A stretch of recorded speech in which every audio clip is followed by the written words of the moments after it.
সেদিন যখন সকালে ফোনটা এলো না, কখনো কি আমি করেছিলাম, আমি দুবার করেছি, উনি বাড়িতে ছিল না, আমি দুবার করেছি। 8:30 নাগাদও ফোন করে, যেহেতু 8:30টার সময় আমি দুবার ফোন করেছি, ফোন তোলেনি। আমি ভেবেছি অন্য কাজে ব্যস্ত আছে, হয়তো তাড়াতাড়ি রাউন্ড শুরু হয়ে যাবে। চিন্তা করা যায় না, আমরা কোনোদিন এরকম স্বপ্নেও ভাবিনি আর কি। এতদিন ধরে যে আমরা স্বপ্ন দেখছিলাম, একটা রাত্রে সব স্বপ্ন চুরমার করে দিয়েছে সব দুষ্কৃতীরা। এখন যদি বিচার পাই কিছুটা আমাদের মনের শান্তি হবে, এই ছাড়া আর কি বলবো। আচ্ছা, এই যে প্রিন্সিপাল সন্দীপ ঘোষ, তার সম্পর্কে কিছু শুনেছেন কি মেয়ের মুখে? না না না, কোনোদিন শুনি না, এটা শুনেছি, আমি শুনেছি। মেয়ে তো আমাকে সবকিছু বলতো, উনি নাকি টাকা নিয়ে ফেল করিয়ে দেন, এবং মেয়ে বাবাকে বলতো, বাপি আমি যে ওখানে আছি এটা কাউকে বলবে না, কাউকে ভর্তি করিয়ে দিতে আমি পারবো না, তাহলে আমাকে ফেল করিয়ে দেবে, এগুলো মেয়ে বলেছে। সমস্যা তৈরি হতো কলেজে, সেই জন্যই হয়তো চাপে থাকতো আর কি, এসব তো চাপ ছিল। আচ্ছা, এই যে আমরা এখন শুনছি এখানে নাকি অনেক রকম চক্র চলতো, বাইরে থেকে মেয়েদের নিয়ে আসা হতো, এরকম কিছু শুনেছিলেন? না, এটা শুনি, হয়তো ও জানতো, আমাদের বলতো না, এরকম হতে পারে। হয়তো এখন আমরা ভাবছি এটা ভাবছি এখন যে এরকম একটা নারকীয় কাণ্ড ঘটে গেল কেন, কিছু হয়তো ও একটা জেনে গেছিল, তাই ওকে শেষ করে দিল পুরো। এটা আমরা ভাবছি, আমরা জানি না কিছুই। সেদিন রাতে খেতে বসে আপনাকে ফোন করেছিল? খাবার যখন অর্ডার করেছিল, এসেছিল, তখন ফোন করেছিল।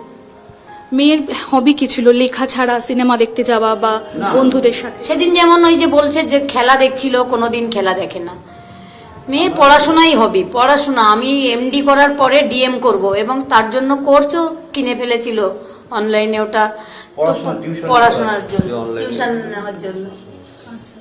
সারাদিনই পড়তেন? কোন ঘরে পড়তেন? এই বাড়িতে? এই বাড়িতেই আলাদা ঘর ছিল, ওর ঘরে আমরা বেশি যেতাম না। কি খেতে ভালোবাসতো? মায়ের হাতে কি রান্না খেতে ভালোবাসতো? হাতে নিরামিষ রান্নাই বেশি পছন্দ করতো, সব সময় ভালো ভালো নিরামিষ রান্নাই বেশি পছন্দ করতো, আর চিকেন মটন এগুলো।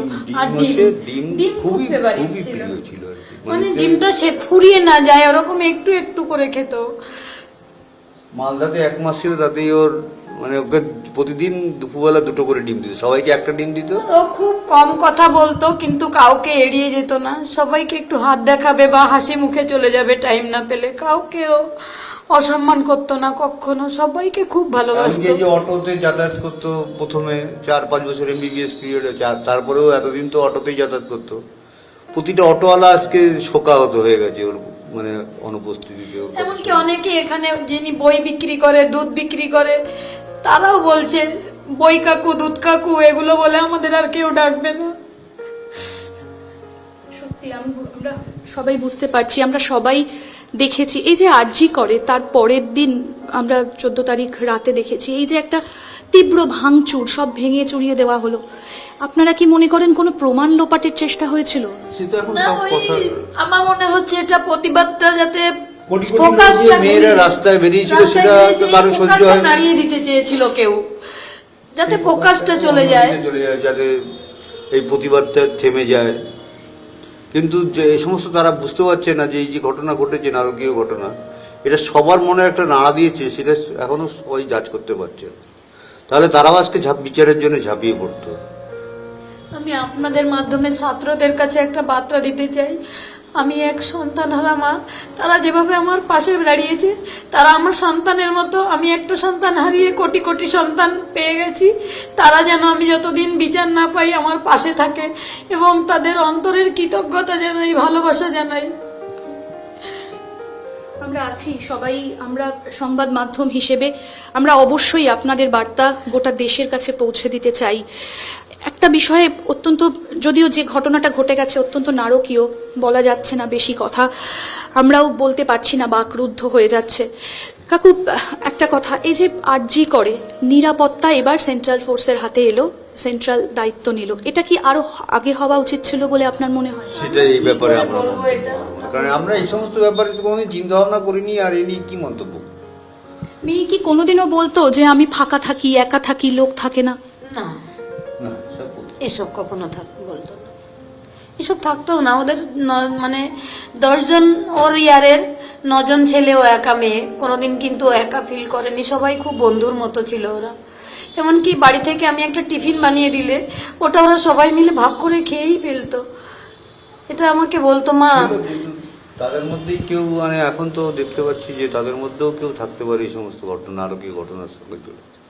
কাকিমা, মেয়ের বোধহয় বিয়ে ঠিক হয়েছিল। হ্যাঁ, আমরা একটা কথাবার্তা বলছিলাম, মোটামুটি 90% কথাবার্তা ফাইনালি হয়ে গেছিল এবং মেয়েও বলেছিল, মা বিয়ে করতে অনেক খরচা, আমি বাপিকে 5 লাখ টাকা দিয়ে দেবো, নাহলে বাপি তো এত খরচা সামলাতে পারবে না। আমি বলছি পারবে বাপি সামলাতে, বাপি একটা মেয়ের বিয়ে দেবে, কেন পারবে না। আচ্ছা, একটা গাড়িও বোধহয় কিনেছিলেন অভয়া, সেই গাড়িটা কি আপনাদের এই বাড়ি অবধি এসে পৌঁছেছে? হ্যাঁ, গ্যারেজে রাখা আছে, গ্যারেজে রাখা আছে। আচ্ছা, সেদিন কি গাড়ি নিয়ে গিয়েছিলেন? হ্যাঁ, হ্যাঁ, আমরা পার্সোনাল গাড়ি নাইট ডিউটি থাকলে গাড়িটা ওকে নামিয়ে আবার রিটার্ন চলে আসতো বাড়িতে, পরের দিনকে আবার নিয়ে আসতো। আমরা গাড়ি করেই ল্যাপটপ, মোবাইল, এগুলো কি? সিবিআই এর কাছেই রয়েছে। সিজার লিস্ট আমাদের দিয়েছে। আপনাদের কি ঠিক মতো দেখতেও দেয়নি?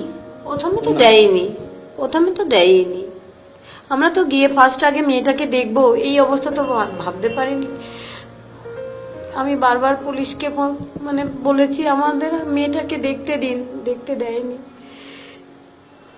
মেয়ের মুখটা কাছ থেকে দেখতে পারেননি? পরে দেখতে পরে পেরেছি, 4 ঘন্টা পরে দেখছি। 4 ঘন্টা পরে দেখতে পেরেছি, কিন্তু যখন একদম বাড়িতে এসে ঘরে নিয়ে গেছি তারপরেই মেয়ের মুখটা দেখতে পেরেছি। তার আগে মানে শান্ত হবে, কোথাও কি একটা তাড়াহুড়ো ছিল সবকিছু? সব দহন করার জন্য একটা তাড়াহুড়ো ছিল। সেদিন খুব তাড়াহুড়া ছিল ওদের, খুব তাড়াহুড়া। আর বেশি কথা আপনাদের সঙ্গে বলবো না, শুধু একটাই কথা বলবো, সামনের লড়াইটা খুব কষ্টের, আরো লড়াই চলবে, শক্ত হতে হবে। আপনারা শক্ত থাকুন। আপনারা যদি নিশ্চয়ই আমাদের সঙ্গে থাকেন, আমরাও শক্ত হয়ে লড়াই করার চেষ্টা করব। এবং সবাইকে আমি কি বলবো, বা ছেলে মেয়েকে তো আর ধন্যবাদ জানানো যায় না, সবাইকে শুভেচ্ছা জানাচ্ছি, তারা যেন সবসময় আমাদের পাশে থাকে। আর যারা এই অন্যায়গুলো করছে, বিভিন্ন ধরনের ব্যবসা করার চেষ্টা করছে এই ঘটনাটাকে নিয়ে, তারা যেন ব্যবসা না করে, আমি সবার কাছে এই সংবাদ মাধ্যমের কাছে বারবার এই অনুরোধটা রাখছি। কাকিমার কাছে আমার শেষ প্রশ্ন। কাকিমা, এই লড়াইয়ে অনেক শক্ত আপনারা, গত কয়েকদিন ধরে এখানে আমি আছি, দেখছি।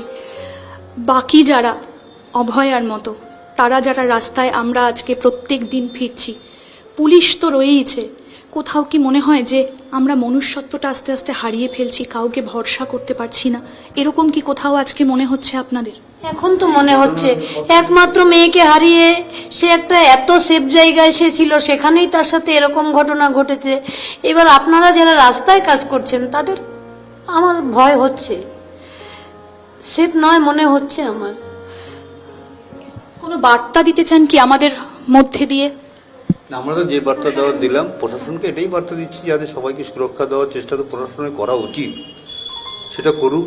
তাহলে সবারই দেশের ভালো হবে, সবার নাগরিক সুষ্ঠুভাবে সমাজকে, মেয়েরা যদি আজকে এগিয়ে না আসে, আজকে সমাজের একটা অর্ধেক প্রায় 50% মেয়েরাই